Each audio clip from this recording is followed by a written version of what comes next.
TOARK haina color prediction gi mong di manaba adubu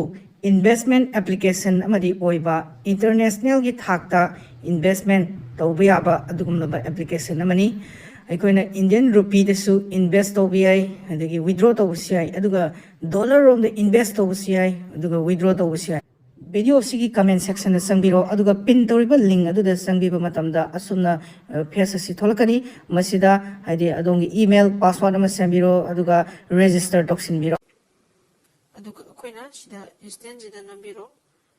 aduga pay now toksinbiro adagi matangda masigi pay now jida munambiro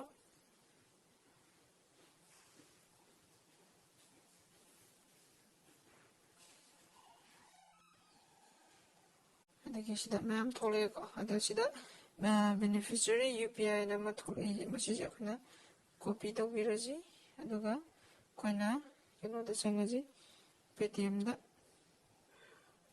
open tawji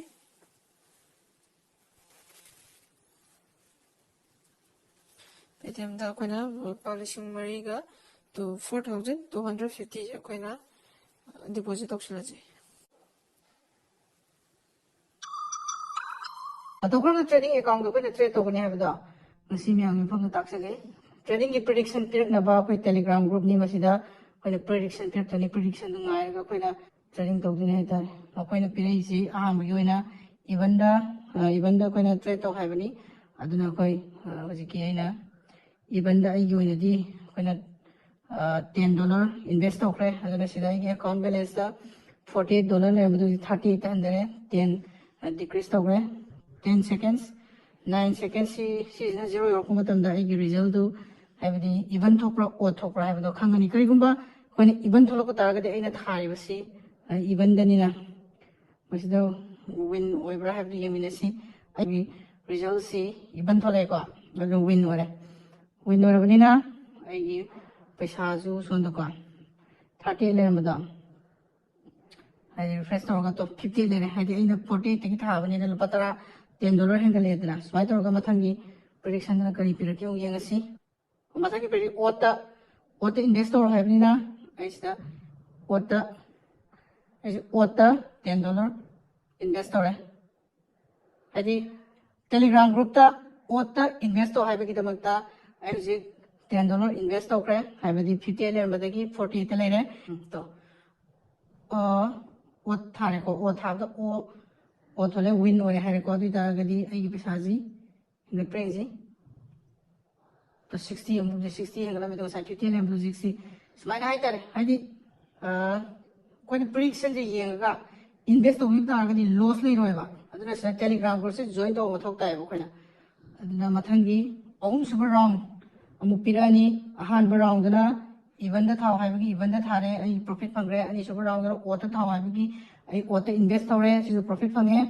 om super last round prediction se om lak pigani masida om lak pibasi khang yenga thabi targa di dom profit fangani ba sigi ahen bada dom la thajaraga di profit na traga loss di dom na hadi blind da thajalaga di adudi adongi risk to dom pujaga dom even om super round gi even da thabi hare aduna haji even da si haji 50000 ge ko investor roy round sina 50 invest tokre even dai tar aduna ai 60 ga 7 lemdo ade 70 ga smile lemdo 150 je kwa ai profit fangi loss fangi yemina si ko ma'am na win ore kwa ai smile win thole aduna sida ai masai to hangala me double ne hangkat to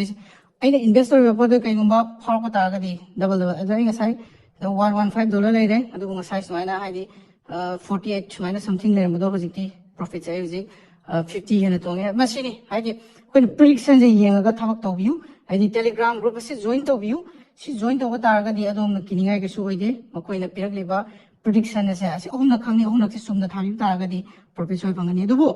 ahen da dom thajam da targa di adom gi loss adom gi daita adom na sai san pubi da bani aduna maruina to have account se sanagi hai targa di telegram group join taw mathau tai aduna comment pin tawriba khoi gi telegram group ke message join tawbiro aduga ꯑꯦꯞꯁꯤꯁꯨ download ꯑꯗꯨꯝ ꯇꯧꯔꯒ ꯁꯥꯟꯅꯕꯤꯌꯨ ꯁꯤꯗ ꯑꯩꯅ app ꯍꯥꯏꯅ ꯊꯥꯏꯁꯦ ꯇꯛꯅ download ꯇꯧꯔꯅꯤ ꯃꯌꯥꯝ ꯑꯩꯒꯤ ꯑꯦꯀꯥꯎꯟꯗ ꯌꯥꯎꯔꯤꯕ $115 ꯁꯤ ꯃꯇꯧ ꯀꯔꯝꯅ ꯋꯤꯗ꯭ꯔꯣ ꯇꯧꯒꯗꯒꯦ ꯍꯥꯏꯕꯗꯨ ꯃꯌꯥꯝꯗ ꯍꯥꯏꯖꯒꯦ ꯋꯤꯗ꯭ꯔꯣ ꯊꯥꯕꯁꯤꯗ ꯅꯝꯕꯤꯔꯣ ꯑꯗꯨꯒ ꯕꯦꯡꯛ ꯊꯥꯕꯁꯤꯗ ꯅꯝꯕꯤꯔꯣ ꯕꯦꯡꯛ ꯀꯥꯔꯗ ꯑꯁꯤꯗ ꯑꯗꯣꯝꯒꯤ ꯕꯦꯡꯛ ꯑꯦꯀꯥꯎꯟ ꯃꯦꯟꯁꯤꯟꯕꯤꯔꯕ ꯃꯇꯨꯡꯗ ꯑꯗꯣꯝꯒꯤ ꯑꯦꯀꯥꯎꯟꯗ ꯌꯥꯎꯔꯤꯕ ꯗꯣꯂꯔꯁꯤꯡ ꯑꯗꯨ ꯑꯗꯣꯝꯅ ꯂꯧꯊꯣꯛꯅꯤꯡꯉꯤꯕ ꯗꯣꯂꯔ ꯃꯁꯤꯡ ꯑꯗꯨ ꯏꯕꯤꯔꯒ ꯋꯤꯗ꯭ꯔꯣ ꯇꯧꯕꯤꯌꯨ ꯋꯤꯗ꯭ꯔꯣ ꯇꯧꯔꯕ ꯃꯇꯨꯡꯗ ꯄꯨꯡ ꯈꯔ ꯉꯥꯏꯕꯤꯌꯨ ꯑꯗꯨꯒ ꯃꯁꯤꯒꯤ ꯁꯥꯏꯟꯁꯤꯗ ꯅꯝꯕꯤꯌꯨ ꯑꯗꯨꯒ ꯋꯤꯗ꯭ꯔꯣꯋꯦꯜ ꯔꯦꯀꯣꯔꯗ ꯑꯗꯨ ꯆꯦꯛ ꯇꯧꯕꯤꯌꯨ ꯋꯤꯗ꯭ꯔꯣꯋꯦꯜ ꯔꯦꯀꯣꯔꯗꯇ ꯄꯦꯟꯗꯤꯡꯗ ꯂꯩꯔꯦ ꯃꯁꯤ ꯄꯨꯡ ꯈꯔ ꯉꯥꯏꯃꯤꯟꯅꯔꯁꯤ ꯄꯨꯡ ꯈꯔꯒꯤ ꯃꯇꯨꯡꯗ ꯄꯩꯁꯥ ꯆꯪꯉꯦ ꯍꯥꯏꯕꯒꯤ ꯃꯦꯁꯦꯖ ꯂꯥꯛꯑꯅꯤ ꯑꯩꯒꯤ ꯑꯣꯏꯅꯗꯤ 9,520 ꯑꯁꯤ ꯆꯪꯉꯦ ꯑꯗꯨꯒ ꯑꯩꯈꯣꯏ ꯋꯤꯗ꯭ꯔꯣꯋꯦꯜ ꯔꯦꯀꯣꯔꯗꯇꯁꯨ ꯃꯁꯤꯗ 115 ꯑꯁꯤ ꯀꯝꯄ꯭ꯂꯤꯇꯦꯠ ꯍꯥꯏꯅ ꯂꯩꯔꯝꯂꯦ